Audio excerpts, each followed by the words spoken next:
Hi guys, my name is Maddie and welcome to Don't Judge a Book, and this is my enemies to lovers trope recommendation video.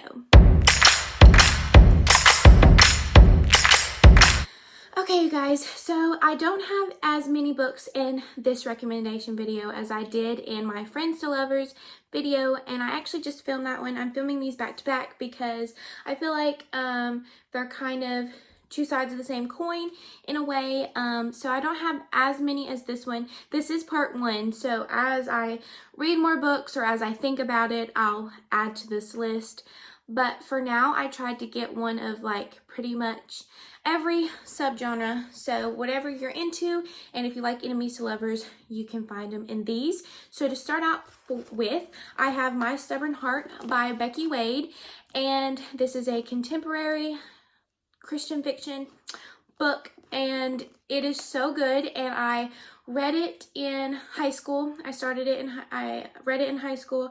I ended up reading like an arc of it in high school and kept that arc through all the way up until a few weeks ago when I finally saw this at Better World Books. I was just looking through the bargain bin and I was like, I love this book. I need to own it in like a physical copy because I still read this book today. Either I read all of it or just my favorite scenes.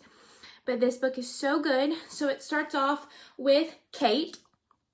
And Kate, she is a spunky redhead who knows what she wants and what she doesn't want. And so she leaves her job for a little while to come help her great aunt, who is basically her grandmother, redo the house she's doing, and to be like have company with her because she's eventually going to move her great aunt with her back where she lives. And so she starts working there, and then her aunt's like hired this guy to come and help with like the big things and with the things that they don't know how to do. And so he is a retired professional hockey player, and I feel like every time I do one of these videos I always have like a hockey hero, which I mean, can y'all blame me? Like, hello, hockey players, okay.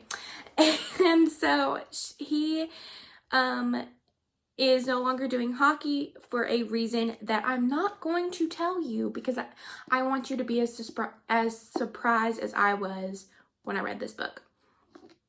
And so he is very grumpy because he's not doing what he loves, basically, and he's had something happen in his life, and that has made him who he is today.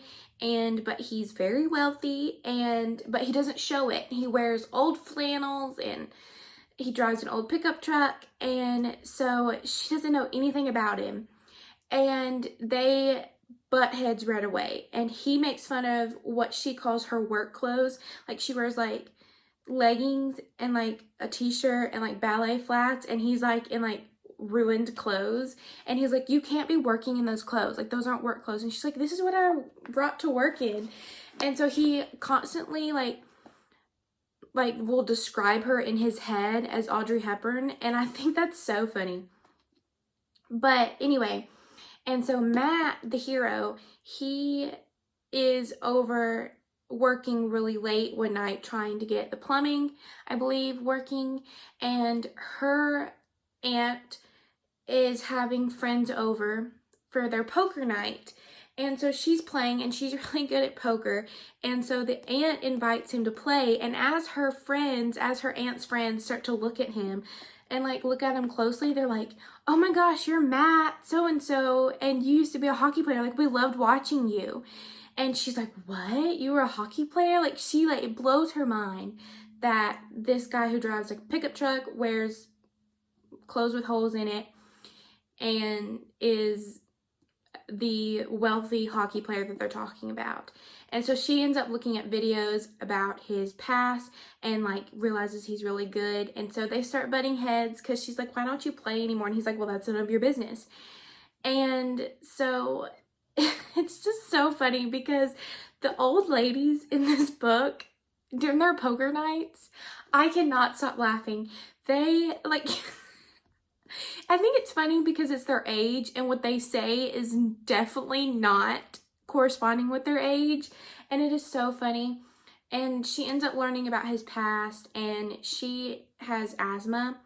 And so she ends up having an asthma attack, and he finds her, and that's kind of how they become like soft towards each other and become more friends before they fall in love. And it's just so good, and it's so funny. There's so many just funny moments.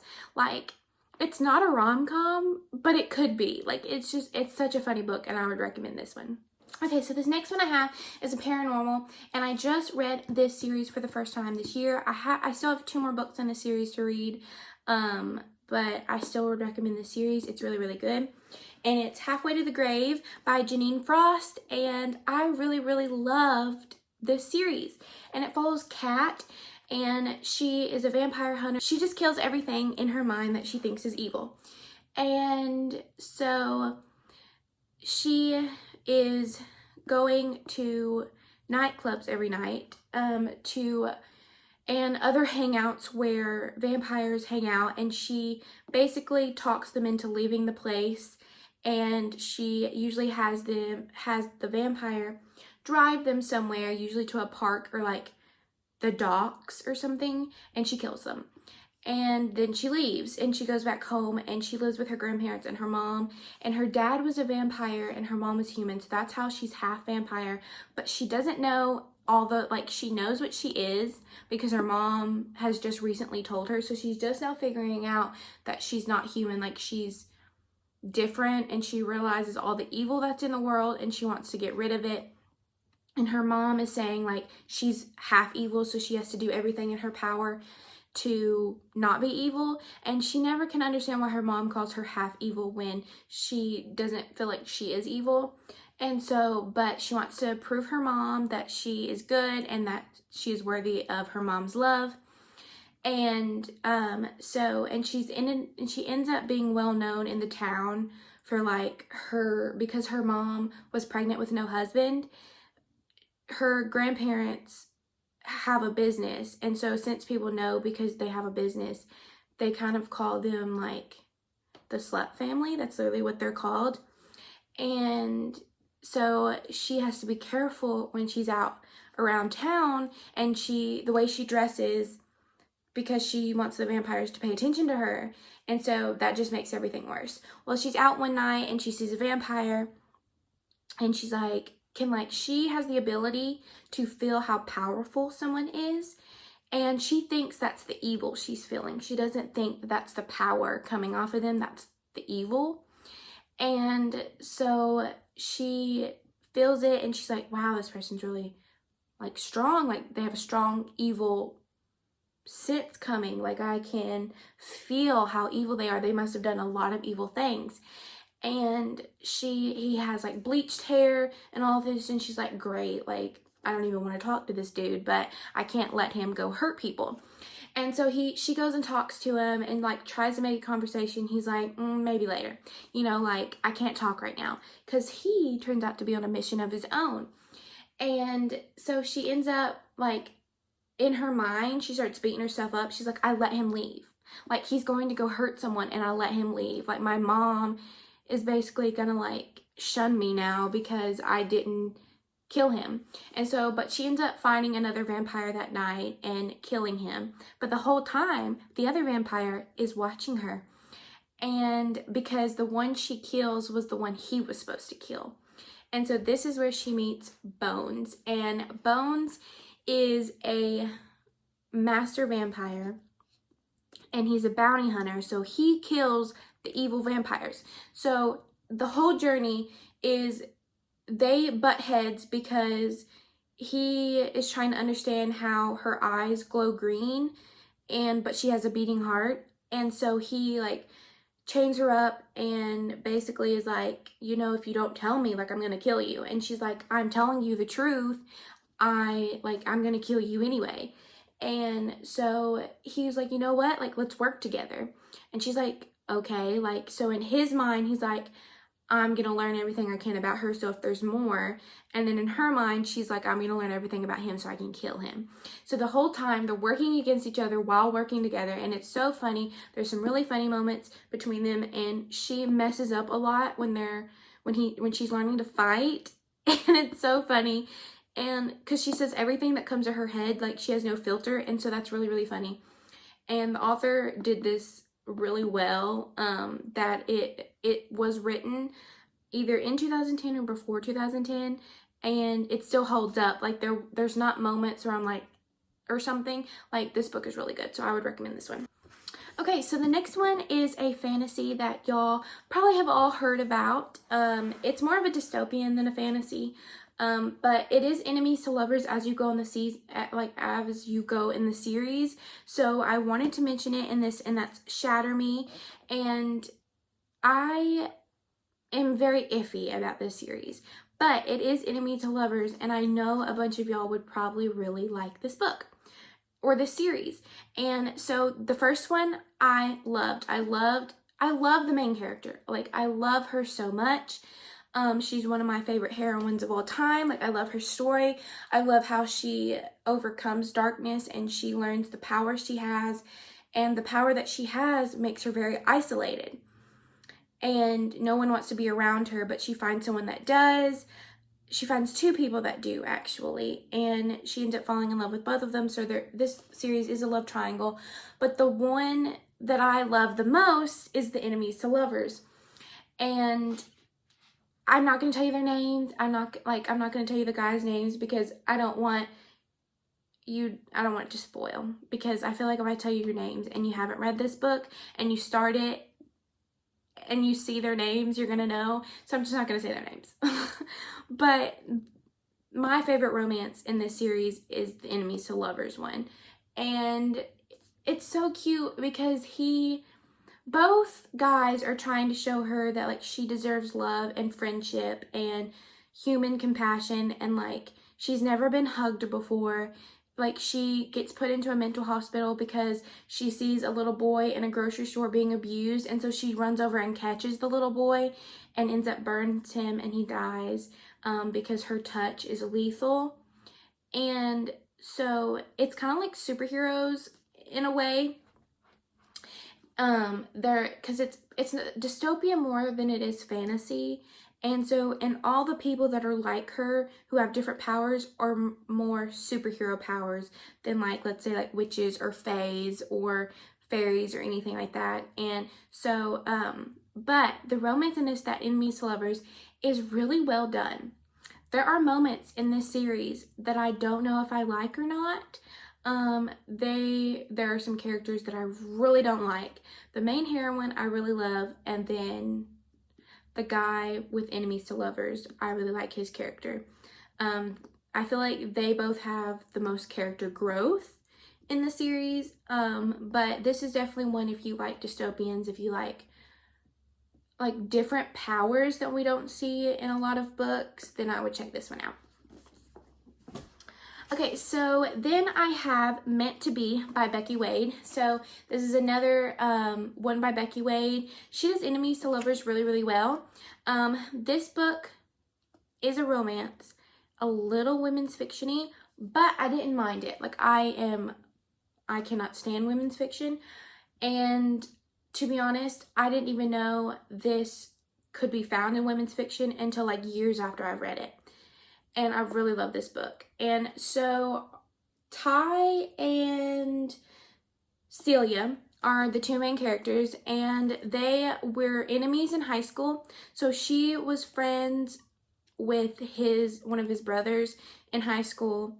Like, not close friends, but friends. And he was like the golden country boy that had all the girls, and was basically mean to her for who she was.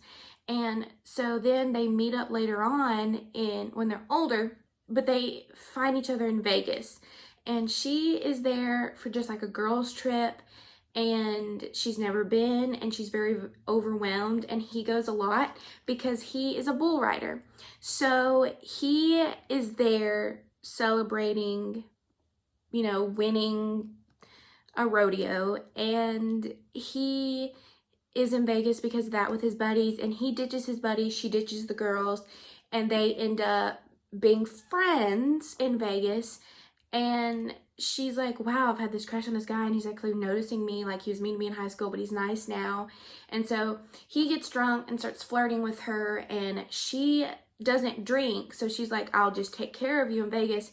And so he starts gambling and she's with him, and she thinks, well, if he's paying me attention, I'm just going to hang out with him. And so he's like, you know what? Like, if I win this hand, we're getting married. And she's like, you're not going to win, so okay. And so he wins. They get married in Vegas. He wakes up the next morning and she can't believe that they're married, but she's happy about it. Like, she thinks this is a fairy tale and that she's going to fall in love with this guy and that he's everything that she always wanted. And he basically is like, I'm leaving. And so he ditches her at the hotel, and it's 5 years later, I believe. I believe it's 5 years later.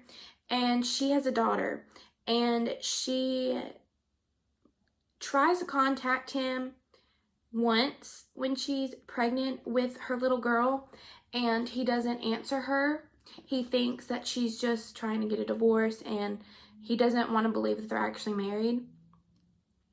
And so he becomes consumed because he ends up being like one of the best bull riders in the world. And so all the fame kind of starts going to his head, and she is living, they're not poor, but they don't have a lot of money to spare.